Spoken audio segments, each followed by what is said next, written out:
우리가 인류의 역사를 다양하게 설명할 수 있지만 분명한 것은 인류의 역사는 생존의 역사입니다. 오랜 세월 동안 인간의 기대 수명은 여러분 놀라지 마세요. 35세에 머물러 있었어요. 35세. 많은 사람들이 굶주림 때문에 식량의 문제로 인해서 영양실조로 죽었습니다. 많은 사람들이 천연두 때문에, 독감 때문에, 콜레라 때문에, 또 폐혈증 때문에 살균되지 않은 우유를 먹고 수돗물을 마시고 이제 검증되지 않은 수많은 약들과 그리고 이제 막 산업 사회가 일어나면서 쏟아져 나오기 시작하는 자동차들로 인해서 너무나 많은 그러한 사건, 사고들을 통해서 수많은 사람들이 죽어나갔어요. 그러니까 인간의 기대 수명이 35세를 넘지를 못했습니다.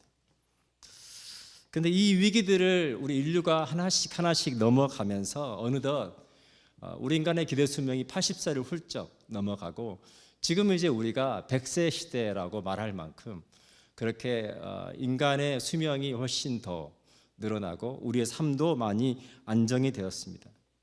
그런데 그 모든 인류의 역사에 그런 모든 위기를 넘어오는 그런 과정들을 우리가 한마디로 설명하면 생존의 역사다. 살아남기 위해서. 근데 우리가 캐나다에서 이민자로 살아가는 삶에도 이 키워드가 무관하지 않다는 걸 느껴요. 우리가 이 땅에서 이민자로 정말 살기 위해서 정말 생존해야 하는, 정말 우리가 어떤 그러한 꿈꾸는 그러한 삶보다 우리가 정말 살아내야 하는 그러한 삶을 살아내는 그러한 삶인 것을 보게 됩니다. 근데 우리 인류뿐만 아니라 우리 주변에 있는 아주 작은 꽃 하나, 아주 작은 곤충 하나를 봐도 그 모든 것들이 생존을 통해서 여기까지 와 있다는 걸 볼 수 있어요. 제가 잡초를 이렇게 정리하다가 이렇게 민들레를 보면 야, 민들레가 얼마나 강한지를 보게 돼요. 민들레 싹이 조그마해서 그냥 이렇게 툭 뽑으면 그냥 툭 끊겨요. 근데 그 밑으로 얼마나 깊게 이 뿌리가 얼마나 깊은지 이게 민들레인지 더덕인지 구분이 안 갈 만큼 얼마나 오랫동안 얘가 살아남았으면 그 뿌리가 얼마나 큰지 깜짝깜짝 놀래요. 근데 그 민들레가 어떻게 생존합니까? 민들레가 홀씨가 되어서 바람에 날아다니잖아요. 그래서 그 씨를 다 뿌려서 곳곳에, 우리가 보이는 곳곳에 그렇게 민들레들이 퍼져 있는 걸 보죠. 제가 필리핀에 선교를 하다가 이렇게 캠퍼스에서 길을 걸어가는데 바닥에 막대기 하나가 있는 거예요. 그래서 이게 왜 막대가 여기 있지? 하고 자세히 보는데 이 막대가 움직이네요. 막대벌레가 처음 봤어요. 학교에서 자연 시간에 봤던 그 막대벌레가 이렇게 움직이는데 너무 신기해서 이렇게 잡아가지고 이렇게 들어 올려서 가까이 봤는데 진짜 나뭇가지 같아요. 참 신기하다. 근데 이 나무조차도 새에게 먹히지 않고 살아남기 위해서 그 모양을 가지고 그렇게 살고 있는 거죠. 우리 모두의 삶은 비슷합니다. 우리가 가지고 있는, 우리가 정말 귀하게 여기는 가치, 그 가치와 우리의 어떤 고유함, 그거를 잃어버리지 않고 생존하기 위해서 우리는 끊임없이 노력하며 수고하며 살아가는 것을 보게 됩니다. 이제 저희가 이번 주 토요일 날 선교 바자회를 합니다. 우리가 너무나 흔하게 선교라는 말을 듣습니다. 선교. 근데 우리가 교회가 생존하는 방식을 설명할 때 교회가 어떻게 생존하냐? 교회는 선교를 통해서 생존한다라고 하는 것입니다. 교회가 선교를 통해 생존한다라고 하는 말의 의미는 뭐냐면 무엇이 교회를 가장 교회답게 해주냐, 무엇이 교회가 교회로서 존재의 목적을 가장 가치 있게 해주냐라고 하는 그 해답이 선교에 있다라고 하는 거예요. 우리가 흔히 선교하면 여러분 머릿속에 떠오르는 거는 다른 문화권의 다른 언어를 가진 사람들에게 우리가 복음을 전하는 것, 그것을 선교라고 생각하기가 쉽습니다. 그 말도 맞습니다. 우리가 이번에 남미에 있는 니카라과라고 하는 나라에 가서 우리가 선교하기 위해서 또 우리 한일 형제가 또 이렇게 명강의를 해줘서 지금 스페인어를 배우고 있는데, 이번에 스페인어를 좀 해보니까 스페인어가 진짜 매력이 있더라고요. 그래서 진짜 스페인어를 잘할 수 있으면 너무 좋겠다. 근데 하면서 보니까 스페인어만 잘할 수 있어도 갈 수 있는 나라가 진짜 많더라고요. 그래서 스페인어를 한번 해봐야겠다. 그러니까 다른 문화권에 있는 사람들, 다른 언어를 쓰는 사람들에게 복음을 전하기 위해서 또 그들의 언어도 훈련하고 또 그들의 문화도 배우고 하면서 복음을 전하는 것, 그것이 우리가 생각하는 선교의 가장 기본적인 의미인 것 같아요. 그런데 우리가 선교라고 할 때 조금 더 깊은 이해가 필요합니다. 선교라고 하는 용어는 원래 라틴어에서 나왔어요. 라틴어에서 보내다, 파견하다라고 하는 의미를 가진 이 미토라고 하는 라틴어 단어에서 유래가 되었습니다. 근데 너무 놀랍게도 우리 한국어 성경은 이 미션이라고 되어 있는 이 영어 단어를 어떻게 번역을 했냐면 거기에 베풀 선자를 써서 선교라고 번역을 했어요. 선교. 이 선자가 베풀 선자예요. 제가 지난번에도 한번 말씀드린 적이 있지만 한국어 번역을 읽다가 한국어 번역이 너무 마음에 들 때가 있어요. 이 선교라고 하는 단어가 그래요. 한국어 번역이 너무 잘 됐어요. 단지 그냥 어떤 복음을 전하기 위해서 간다라고 하는 의미가 아니라 우리가 믿는 바를 베풀음을 통해서 나누는 것, 그것을 선교라고 한국어 성경은 번역해 놓았다는 거예요. 마태복음 4장 17절에서 이제 예수님께서 공생의 사역을 시작하십니다. 그때 예수님께서 처음 사람들에게 말씀하신 메시지가 뭐냐면 이때부터 예수께서 비로소 전파하여 이르시되 회개하라 천국이 가까웠느니라.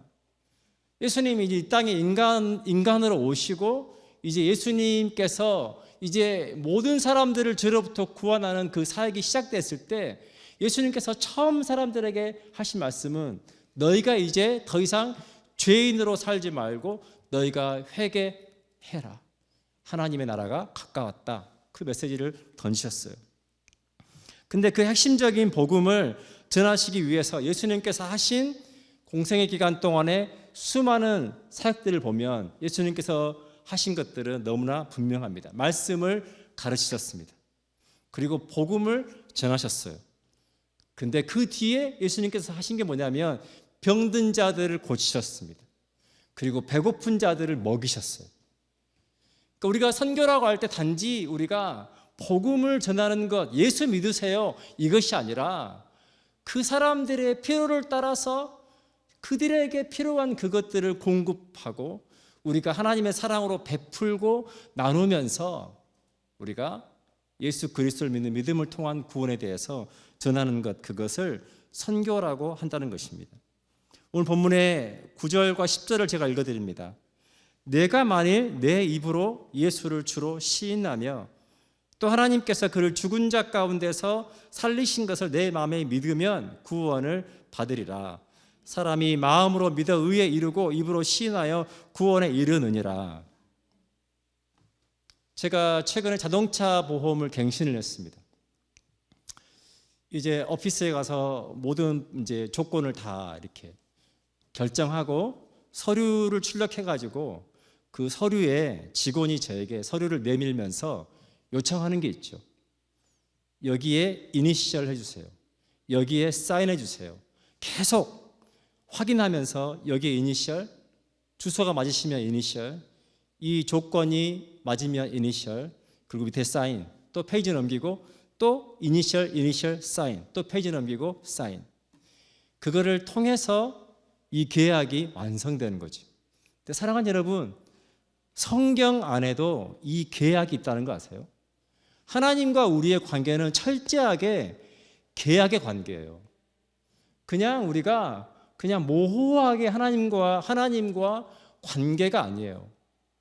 사랑하는 여러분, 우리가 가정을 이루고 자녀를 낳으면 이 관계는요, 철저하게 계약 관계예요. 법적인 관계예요. 아이가 태어나면 그 아이는 기본적으로 부모로부터 두 가지의 법적인 권리를 갖습니다. 양육권과 재산 상속권을 가져요. 그게 다 법적인 관계가 있어요.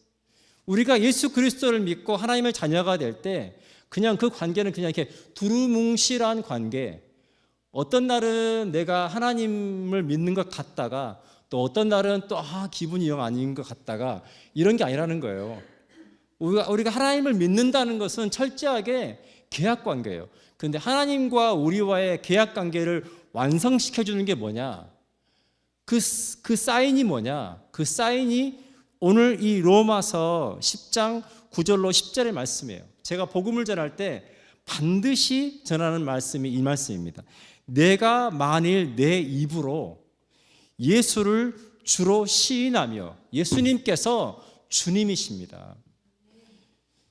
또 하나님께서 그를 죽은 자 가운데서 다시 살리신 것을 내 마음에 믿으면, 예수님께서 나의 죄를 위해서 십자가에서 죽으시고 다시 3일 만에 살아나셨습니다. 그걸 믿으면, 왜 그게 중요합니까? 우리도 또한 예수님처럼 살아날 것이기 때문에. 그리고 10절에 사람이 마음으로 믿어서 의에 이르고 입으로 시인하여 구원에 이르느니라. 혹 여러분 가운데 아직도 내가 구원에 확신이 없다 하시는 분들은 너무 간단합니다. 한번 따라해 보겠습니다. 예수님께서 주님이시며 하나님께서 죽은 자 가운데서 다시 살리신 것을 믿습니다.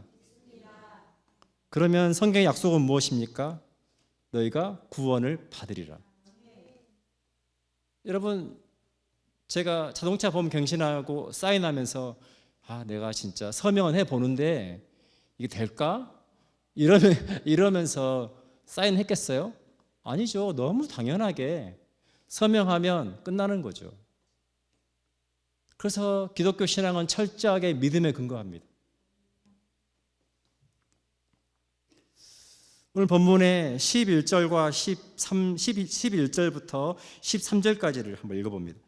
성경에 이르되 누구든지 그를 믿는 자는 부끄러움을 당하지 아니하리라 하니. 아멘. 하나님을 믿는 자는 부끄러움을 당하지 않는다. 왜입니까? 하나님께서 이제 그 삶은 책임져 가신다.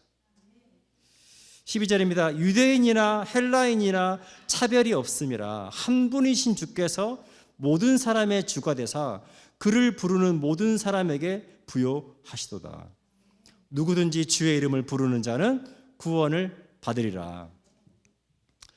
최근에 이제 여러 국제 정세가 어지럽잖아요. 유가도 요동하고 기름값도 올랐다가 떨어졌다가. 그래서 돈이 있는 분들에게 인기 있는 재테크 수단이, 물론 여러분들은 잘 모르시겠지만 재테크 수단이 금이라고 해요. 금값이 굉장히 많이 올랐다는 소식을 들었습니다. 소식만 들었습니다. 사랑하는 여러분, 금이 왜 비쌉니까? 금이 비싼 이유는 그 희소성 때문에 비싼 거죠. 금이 많지 않으니까 비싼 거죠. 근데 만약 우리가 이 빅토리아 땅에 어디를 가든지 이 길가에 굴러다니는 돌이 다 금이라고 생각해 보세요. 빅토리아가 길이 반짝반짝해요. 다 금이야. 그럼 여러분, 그 금의 가치는 얼마가 될까요? 그 금을 지금 우리가 금 한 돈에 얼마인지 모르지만 비싼 돈을 주고 사람들이 살까요? 아니죠. 안 사죠. 길가에 널려 있는 게 금인데 사겠어요? 다만 그 금을 가공해서 내가 원하는 제품을 만들어 주는 것에 대한 공임은 지불하겠죠. 근데 그 금 자체가 비쌀 이유는 없는 거죠. 농사 지시는 분들이 참 어려운 게 그런 거잖아요. 한 해에 배추값이 금값이 됐어요. 우리가 가서 우리가 흔히 하는 말로 금배추다. 근데 이제 너무 그게 작년에 기억이 선명해가지고 올해 다 배추를 심어가지고 또 배추가 하필 풍작이 돼가지고 배추가 너무 잘 된 거예요. 그럼 농민들이 신나야 되는데 농민들이 울상을 짓죠. 배추값이 폭락해서 고민을 하는 분들이 너무너무 많았었어요. 이 배추값을 사람들 사다가 뽑자니 인건비도 안 나오고 안 팔자니 그렇고. 근데 너무나 많은 분들이 그러한 어려움 속에서 그냥 차라리 믿지면서 내가 손해보면서 파느니 다 갈아엎으자 해서 갈아엎는 경우도 많잖아요. 그러니까 이 희소성이라고 하는 게 굉장히 중요한 거죠. 제가 이 이야기를 왜 하냐.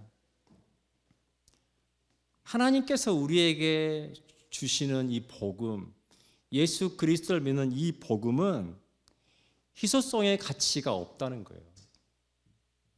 아주 특별한 사람, 자격이 있는 사람, 능력이 있는 소수의 사람들만 믿을 수 있는 그런 아주 특별한 뭔가가 아니라는 거예요.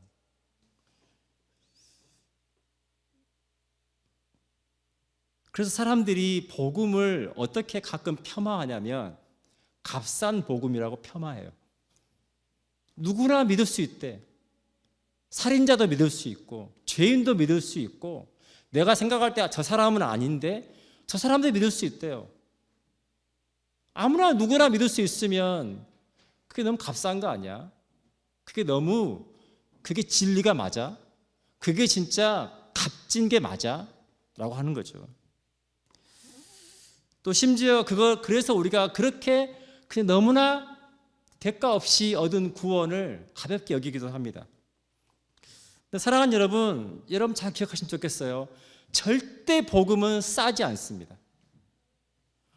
복음은 싼 것이 아니라 복음은 그냥 하나님께서 저와 여러분에게 값 없이 거저 전적인 은혜로 주시는 선물이에요. 거기에는 가격이 없어요. 그냥 받는 선물이란 말이에요. 그러니까 값싼 복음이란 말이 안 맞아요. 값이 없어요. 오늘 본문에 계속해서 반복돼서 나오는 단어 내용이 뭡니까? 이 복음은 누구든지 차별 없이 모든 사람에게 하나님께서 주시는 은혜다. 여러분이 어떠한 사람이든지 어떤 삶을 살아왔든지 여러분 주변에 아는 그 누군가가 어떠한 분이든지 하나님은 누구든지 차별 없이 모든 사람에게 이 풍성한 하나님의 은혜를 주기를 원하신다라고 하는 것입니다. 그래서 오늘 본문의 12절과 13절을 제가 한번 더 읽어드립니다. 유대인이나 헬라인이나 차별이 없습니다. 한 분이신 주께서 모든 사람의 주가 되사 그를 부르는 모든 사람에게 부여하시도다. 누구든지 주의 이름을 부르는 자는 구원을 받으리라. 하나님은 이 베풀미라고 하는 걸 통해서 사랑이라고 하는 것을 통해서 그 하나님의 사랑이 하나님으로부터 시작해서 모든 사람에게 부어지기를 원하신다는 것을 여러분 기억하시면 좋겠습니다. 사랑하는 여러분, 나 혼자만 잘 살면 잘 살아지는 세상이 아니에요. 제가 가끔 얘기했지만 저는 열심히 잡초를 뽑고 잔디를 열심히 깎아놓으면 옆집에 있는 아저씨가 집을 내버려 두는 거예요.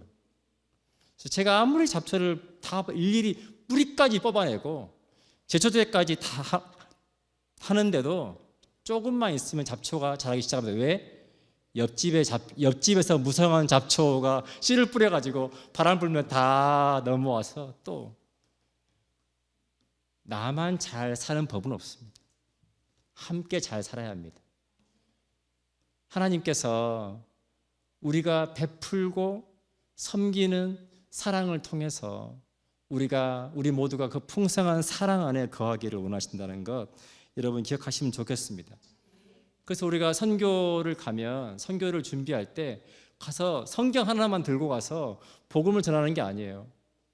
이번에 박 권사님 함께 가셔서 또 임용 하시지만 임용도 하고 의료도 하고 또 가서 집도 고쳐주고 어려우신 분들 도와드리기도 하고 여름 성경 학교도 하고 맛있는 음식도 만든 만찬도 하고 정말 어려운 사람들, 마음이 지친 사람들, 배고픈 사람들, 아픈 사람들, 예수님이 우리에게 하셨던 것처럼 그렇게 베풀고 섬기고 나누면서 그 하나님의 사랑이 무엇인지를 보여주고 그 사랑을 나누는 게 선교라고 하는 것입니다. 근데 문제가 뭐냐? 14절과 15절입니다. 그런즉 그들이 믿지 아니하는 일을 어찌 부르리요? 듣지도 못한 일을 어찌 믿으리요? 전파하는 자가 없이 어찌 들으리요?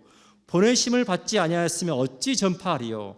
기록된 바 아름답도다 좋은 소식을 전하는 자들의 발이여 함과 같으니라.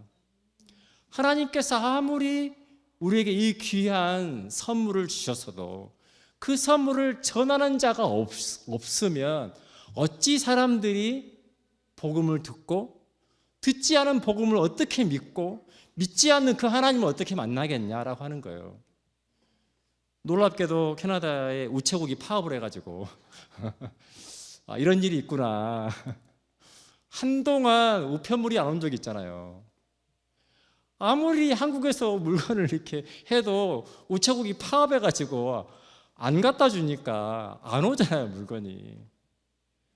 사랑하는 여러분, 하나님의 사랑이 그렇게 될 때가 있다는 거예요. 우리를 통해 흘러가야 되는데 우리한테 와가지고 하나님의 사랑이 여기서 파업을 해가지고 여기에서 하나님의 사랑이 멈춰 있는 거예요. 이게 흘러가야 되는데 흘러가면 내가 망하는 게 아니고 흘러가야 내가 산단 말이에요.